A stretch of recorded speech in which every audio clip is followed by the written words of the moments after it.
To our listening and viewing audience, welcome to DMB Live. I'm your host, Dr. Mike.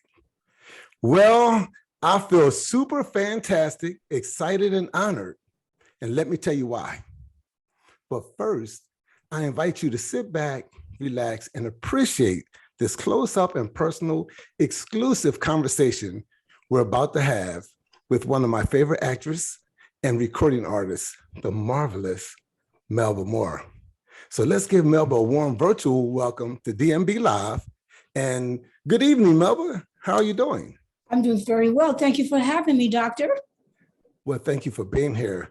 Before we start our conversation, I have something to say. So everybody just bear with me for a second, because sometimes words get in the way, you can't get it out right. And if I'm wrong, you can correct me if I'm wrong with anything I'm about to say. So I know you have been interviewed by many of the major TV shows recently. Last week, I believe it was GMA3. Sorry. Yes. That's okay. Yes. Kelly and Ryan. I think you were on The View, maybe even Tamla Hall. Is that correct? That is correct, right? I think you kind of blew me out. I didn't do all of those, but perhaps I will. Okay, cool. So listen, you took the time out to stop by to talk with us. This is simply remarkable. Thank you, Melba. I truly mean that. So now if I could stop blushing, I can start the conversation. I like calling this a conversation. So Melba, can you tell us about your parents and how did they encourage you to pursue a music and acting careers? Musical and acting careers. Well, by helping to mend the American dream, especially for African Americans, which means you start out with a broken family. My mother started out as a single parent, being born in Pipe Shop, Alabama, which I'm sure nobody but me ever heard of. I know you heard of Alabama, but not Pipe Shop. Right. And bringing her mom, who had strokes, up to New York City to try to take care of her. Then she got expectant with me. And so she was a single mother trying to make a living and trying to be a star at the same time. She was a singer. And my natural father is Teddy Hill. Everybody can Google him. I won't take up a lot of time talking about him, but he's very, very, very important, not only because he was my father, but he kind of began the movement of bebop by managing Mitten's Playhouse, which still stands. That's my natural father. But as I said, that was in Manhattan, yes, yep. New York. So as I said, it was a broken family. I was raised by a nanny, but that became very, very important. Her name was Lula Mae Hattie Spratley Hawkins. It's not funny, but you know how people can name each other. Right. And forget it, right? No, we didn't forget. We remember. She's very, very dear to us. Okay. But I have a reason for pointing that out to you. When my mother married my stepfather, his name was Clement Mormon. He's passed away now, so has she. But he was a piano player and she was a singer. And they formed a group together. But they also fell in love, and he had a son and a daughter by a previous marriage. His first wife passed away. So we were a blended family. That's extremely important. The family is the first community that you have. Yes. And he lived in Newark, New Jersey. So I moved from New York City, Manhattan, on 8th Avenue and 108th Street, you know, the bustling city across the street from Central Park. Right. To Newark, New Jersey, with cobblestone streets, culture shock. Right. And my stepfather had already a son and a daughter. So now I have a stepbrother and a stepsister. And then we had two more brothers later on. So I went from a broken family, an invalid grandmother, no siblings, no family members to speak of immediately, to now I have a mother, father. My stepfather's mother was still living. So now I have two grandmothers. Okay. And he has sisters and brothers. So I have aunts, uncles, I have cousins. Actually, all of a sudden, I have to learn how to communicate because now I have siblings. That's extremely important. That yes. Plus, since my grandmother was invalid, my mother was gone all the time, and my nanny had nothing to do with music. My mother didn't marry until I was 10 years old. And for a person who's going to be the instrument, that's very, very, very late to find out that you can sing. Right. There was nobody around to tell me that I could sing. until my mother married a musician. But then everybody was a singer. So it's not like I stood out. You were in church too, right? Well, but I'm Catholic. For Okay, Black people, culturally, that kind of doesn't count. that's correct. They ain't got no boom boom, you know what I'm saying? That is correct. That is, it's not like the Baptist church. But you're only talking about musically. What's important about the Catholic Church, do you know that that's the church that Jesus Christ started? Yes. Did you know that? Yes. Okay, so do you know about the Virgin Mary? You know about all the important people in Christianity that allow us to believe that somebody rose up from the dead. That's very important. Yes. We were born and raised Catholics also. Oh, Yes. Yep. Yep. see, I assumed you was probably Baptist because of your question. Well, my brother who passed away was a Baptist minister, so I just started hanging on to him. So I started learning about the Baptist faith. Yeah, but then you had somebody, I might say, who's professional, who was a minister in the church as well. So that should give you a little bit more insight into the wholeness of everything, and not just, right, the work or the job or the beauty or whatever. We all kind of understand that God is at the helm of this. That's my point. So my stepfather made us all take piano lessons. So now I'm going to become intimately acquainted with an instrument. I'm going to spend hours a day, every day, practicing and learning piano, learning how to read music, and listening to them rehearse in the house.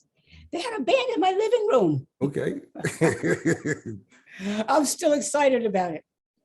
So by the time I got to junior high school in Newark, New Jersey, I realized that I didn't want to go to a public high school. So I asked my father and mother, could I audition for, and they said yes, to go to Arts High. So now from 10 years old on up to junior high, on through high school, I'm a student of music. That's very different than the way I started. So by the time I get through high school, daddy and mother say, well, you can't go out and start a band now. You have to get your education. And you became a teacher, right? When you teaching music? Yes, okay. Because I went to Montclair Teachers College and majored in music education. Because daddy and mother said, you got to get a real job first. Right, understood. So, so probably the rest of it, but I'm just telling you the stages we went through, because for Black Americans, it's normal. But for many people, I won't say most, because I don't know, when you ask, what happened in your family, it's a mother, father, yep, at least maybe not sisters and brothers, you might be an only child, but it's not broken like we came to this country as slaves, and we're still overcoming that. And maybe that's what, in some cases, we try so hard and we are gifted. We're a lot better than normal. I'll put it this way. I'm not going to compare us to anybody else, because I don't think you can really make a comparison. But, they do say Black people have rhythm. I don't know. I don't think they do. I don't think all of us do. I was going to sing tonight, but I didn't want to mess this interview up, right? No, do you sing? No, I don't sing. Nah, that was just a joke. Oh. But Melba, listen, let me ask you another question, right? So you have a new album coming out, and I think it's out. It's out, right? Mm-hmm. And I believe TJ Holmes from GMA3 Live said it was your 28th album. Oh. Is that correct? At least. He probably doesn't know about all of them. Well, I don't know about all of them. Well, congratulations, and wow, imagine that. So, Imagine. Right, that's the name of the album. Imagine. That's the title of the album, and also one of the cuts. Yes. Now, Melba, I know who Uncle Bo is, right? So, but just for the listening audience and viewing audience, they might not know all the things I know. So, can you just tell us real briefly who Uncle Bo is, and how does your daughter? How's her involvement with this new album? Well, Uncle Bo is my ex-husband's brother. So he was my former brother-in-law. But he and Charles and all the rest of the crew, the people they brought together with Hush Productions, is responsible for all my 28 hit albums for my whole recording career. Okay. So they're the ones who picked the hits, got the record deals, got the songwriters and producers that created all this incredible music. They were at the helm of it. Now, Charlie, of course, is my daughter. Her name is Charlie Huggins. And so they're in touch all the time, even though the family is not constituted the way it was before. And so over the years, they kept listening to songs that they thought were good for me. And my daughter, Charlie, would bring them to me because I don't really have a connection. It's my ex-husband now, so the families are not together anymore. Mm-hmm. But she would bring me the music and she would play for me to see if I liked it. And if I liked it, she would say, Uncle Bo sent it. Okay. No, I'm joking. But the point is, this happened many times. And then she said that Uncle Bo and she would like it if I would at least try one of the songs, go in the studio and see if it was suitable, if we all agreed that it might be a good song for me. Because the demo sounded beautiful and the people who were singing them were excellent, excellent singers and the musicians were beautiful. The only thing in question was, were they suitable for me? And the only way for us to tell that was actually go in the studio and test them out. We did that. We had about 15 or 20 songs. So she said, okay, Mom, what are we going to do now? I said, I don't know. I didn't know what we was going to do in the beginning. So I said, why don't you do this? Why don't you master them? Get me some kind of a rough mix. And you and Uncle Bo put them in some kind of a sequence so I can see if we have any kind of continuity. Is there a theme? Can we feel something? Because we didn't start out with a label. We didn't start out with a concept. We didn't start out with any kind of continuity. So I wanted to see, did it hang together? And it worked out beautifully. I think so. Yes, absolutely. I can't wait till we talk a little bit more about your album later on in this conversation. Melba, you know, what's interesting is, I know a man by the name of Dexter Winesell. He's a Grammy Award winner. He works with Patti LaBelle, Kenny Gamble, and all those guys out of Philly. And he came on my podcast and we talked, but I called him the other day and I was trying to tell him that I was going to do this interview, but he didn't answer the phone.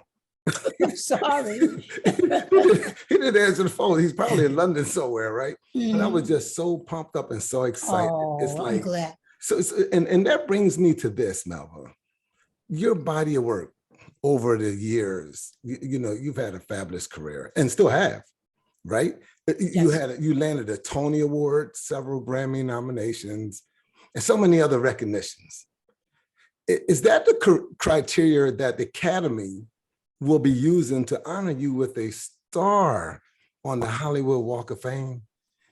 I'm certain it is because as I was told about how they go about choosing somebody, you have to go through a process. And of course, it's they didn't tell me what all the criteria was, but it basically is your fans that do this for you.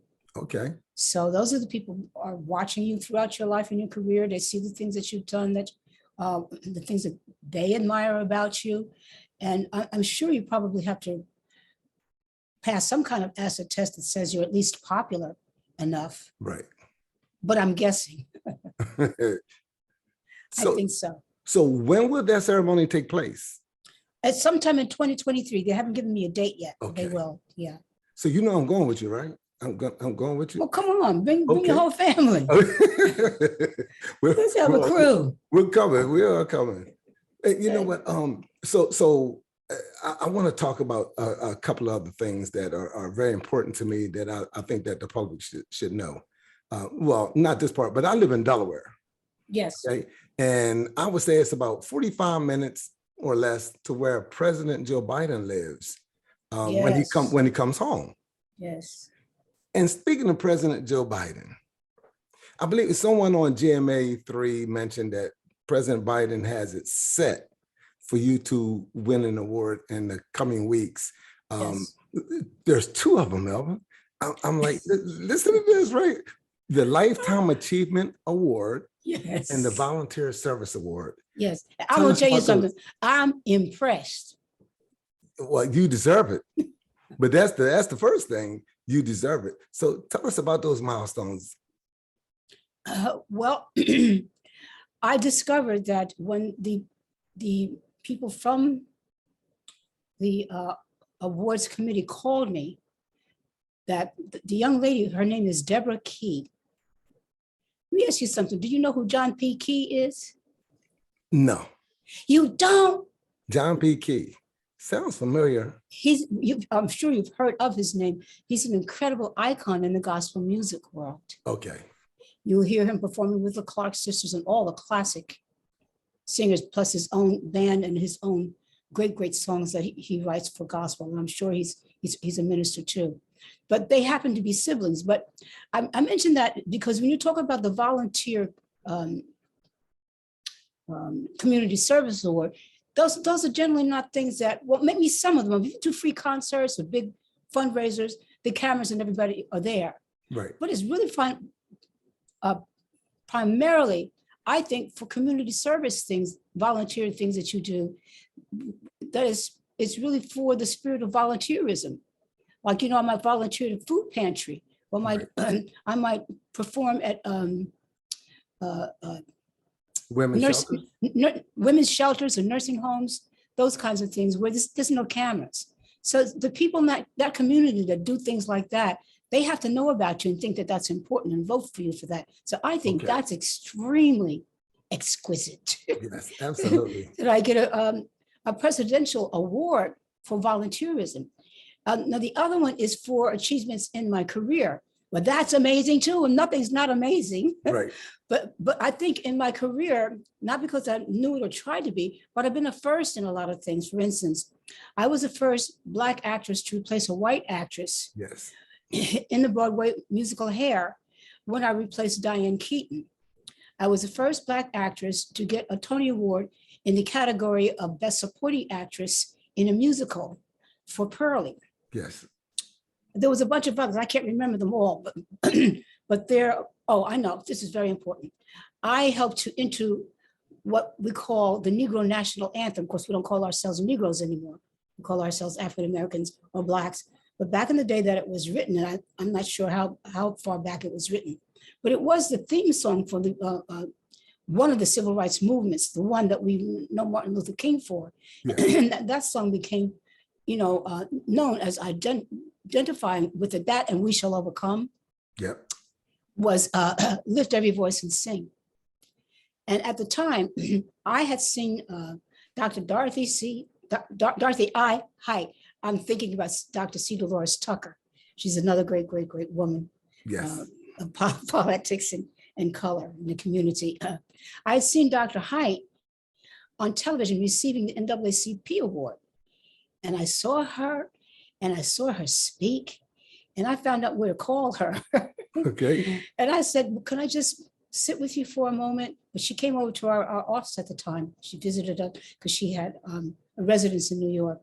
And I said, I just want to be with you and learn about our community, what we're doing, and what's going on in our politics and in the Black parts of the nation. She invited me, to make a long story a little short, to tour with her on what she called the Black Family Reunion celebrations, where she were having these huge celebrations outdoors and festivals in large Black communities.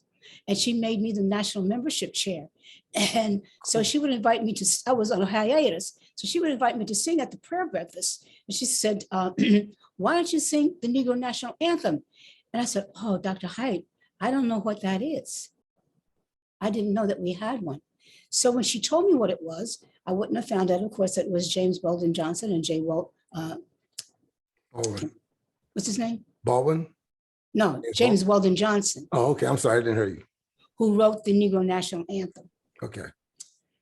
And I went to my record company, which was Capitol Records at that time. We had a Black young man who was head of A&R. His name was Scott Folks. And I just told him what was on my heart. Did he think there was something I could do just to record the song? He said, yes, of course we can. He said, guess who we have with our label now? Guess who he had with Capitol Records? Who?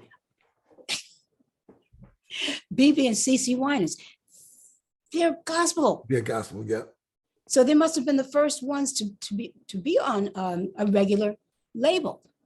So, but we were on the same label. So I went to them and Scott, and we talked about me doing Lift Every Voice and Sing. But I thought, I bet there are lots of Black Americans who don't know that we have a Negro National Anthem. Mm-hmm. If it becomes a success, they're going to think it's my song. So why don't we invite all the icons, African-American icons aboard to do this? And that's how that came about. And we had Debbie Allen directed it, had Jesse Jackson do the oral recording. The visual recording was Lou Gossett. He did the narration over it. Wow. And then on top of that, we had Stevie Wonder, we had T. on Warwick, we had Stephanie Mills, we had Freddie Jackson, we had Take Six, we had the Clark sisters. We didn't have everybody, but we had the best. And so we did an incredible arrangement of Lift Every Voice and Sing, after which the NAAC, which had given us the right to, NAACP owns the copyright to the music. So what Capitol Records did was made it, we didn't collect any money. Any money that we collected, we gave to the NAACP.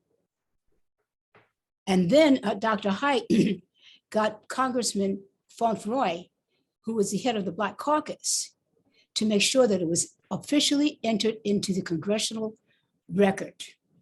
So now I'm responsible for starting the process of entering what is now our national anthem into the congressional record. Now that's so important because as slaves, we didn't have a song that identified us. Every nation has a song. And correct. You know, we're so busy trying to survive, we didn't really even pay attention to it.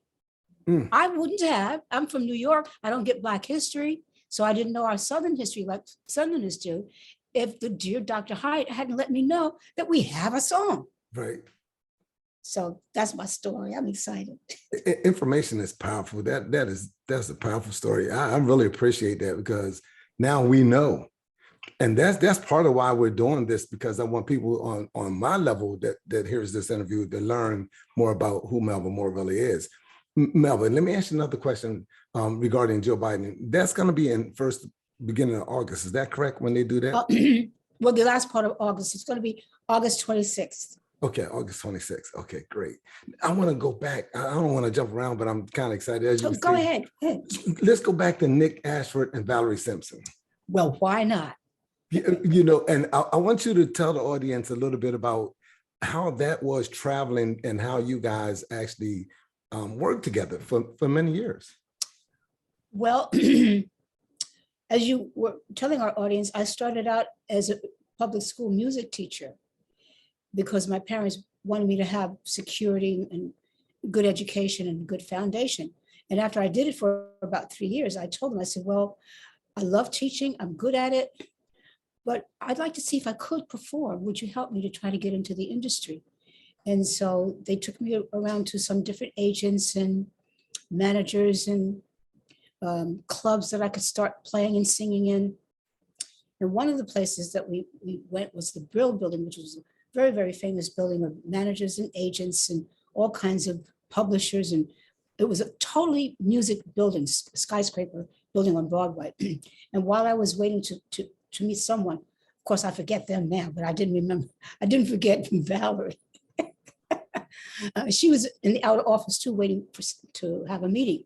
And we were just chatting with each other. And she asked me, you know, did I read music? And I said, yes. And would I be interested in doing studio work? I said, well, what's that? She says, you know, when you hear records, you hear people singing backup on it. I said, oh yeah, that would be fun. And that's how I got into it. She got me started with singing backup. And of course, I met Nick and all these other wonderful musicians and singers. So that's how I got into the industry. But one of the recording sessions was for the Broadway musical Hair. And the person whose date it was Galt McDermott. And he was a wonderful keyboardist. He was also the music director for the Broadway musical Hair. But he also composed all of the music for the Broadway show Hair. And so he was being assisted by Jim Rado and Jerry Ragney, who were the two male stars of the show, but they also wrote the book. They wrote the story for the Broadway show Hair. And of course, they were hippies. and they wrote all the lyrics for all of the music. So they were assisting him. To make a long story a little bit shorter, at the end of the recording session, they invited everybody to come and sing for the director and the producer because they were still casting. And they were actually looking for some Black actors or people who they would even train to act for the roles, for some of the skits that they were preparing for the show. And so I was the only one who went because they paid so little money. But I thought, oh my goodness, they're going to teach me how to act on the job. So I got into the show.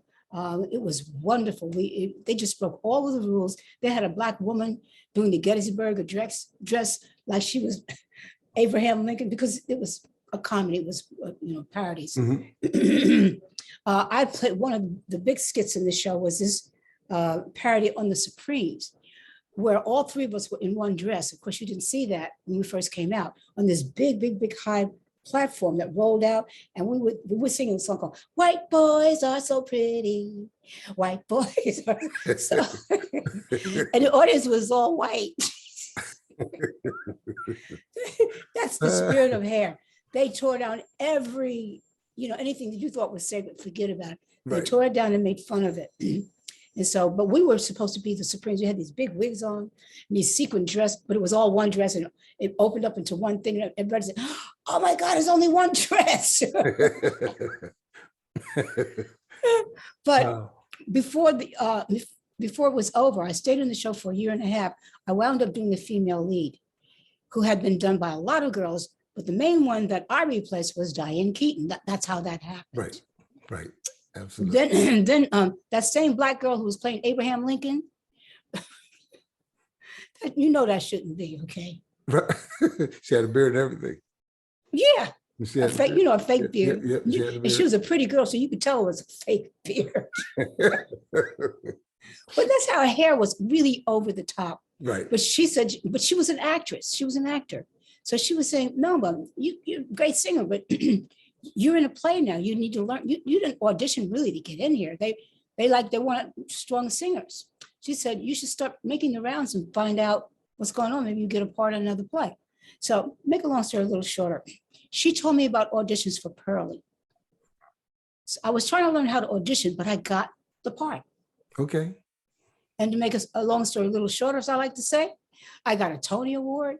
I got to be invited on the Flick Wilson show, the Ed Sullivan show, the B. Arthur show, the Carol Burnett show, everybody's TV show. So I became like a household name. Everybody knew who I was instantly, because from the Tony Award, I went directly from television. Eventually, I had my own television show with Clifton Davis. Yeah, you did. And they made me a star. And you know what? I was going to mention that, but I know that we're short on time tonight. Melba, here's the question. Would you continue this conversation with me when you get time? Another absolutely. Okay, absolutely. Great. So, and I know I'm getting a signal that we're running out of time. Yep. Oh, I'm sorry. I just said the meeting will end in 10 minutes.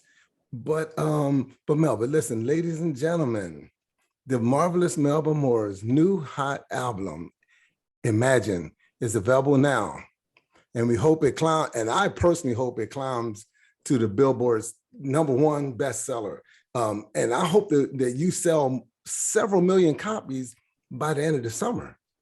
I think it's possible. It's a very good album. It's already charted #1 on two different songs in the UK, and it's charting very well here. So, and you can get it on Amazon, all streaming and downloading platforms. Anywhere you can get it. It's called Imagine. Imagine, absolutely. The Marvelous Melba Moore, ladies and gentlemen. This conversation has been, I think we just lost contact. Oh, are you still there, Melba? I see you. Oh, yeah. Oh no, something happened. Okay, well, let me just close so I can make sure that we can save this recording. The Marvelous Melba Moore, this conversation was really a pleasure, and maybe the conversation continue and you can give us just a little bit more. With Freddie Jackson. Yes, with Freddie Jackson. Good night, Melba. Take care. Thank you. Bye-bye. Bye-bye. All righty. I'm trying to, they messed me up on this one. Oh, you didn't lose anything, did you?